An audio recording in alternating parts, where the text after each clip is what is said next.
Sveiki, mani sauc Rīta Dementjeva, un es esmu iespējamās misijas 5. iesaukuma dalībniece. Šobrīd mēs atrodamies Cēsu 2. pamatskolas skolas ēkā, kur mums norisinās vasaras skola. Ar ko lai sāk? Mēs esam pavadījuši vasaras skolā veselu nedēļu. Tūlīt būs brīvdienas pirmās, kad mēs dosimies ar saviem audzēkņiem pārgājienā, bet īsti ne par to ir stāsts. Stāsts ir par to, ka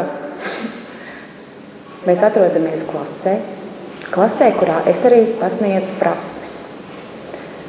Un pirmā apjausma par to, ka tu kļūsti par pilnvērtīgu skolotāju, ir tajā brīdī, kad tevi kāds nosauc vārdā skaļi par skolotāju. Un tieši tas brīdis ir vispriecīgākais un visbaisākais kaut kādā ziņā, jo tu pēkšņi apjaut, ka tu tiešām esi uz takas, no kuras faktiski iespējams atgriezīsies un iespējams nē. Saviem audzēkņiem es mācu to, kā domāt.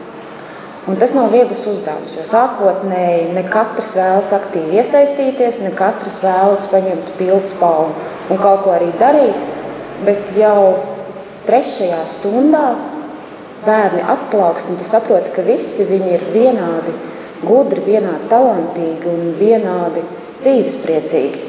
Un līdz ar to tas ir mūsu mērķis, vai teiksim arī misija, darboties tālāk, lai viņiem būtu ne tikai interesanti, bet lai viņiem būtu arī iespēja šīs zināšanas, ko mēs viņiem dodam, pēc tam tālāk arī izmantot dzīvē.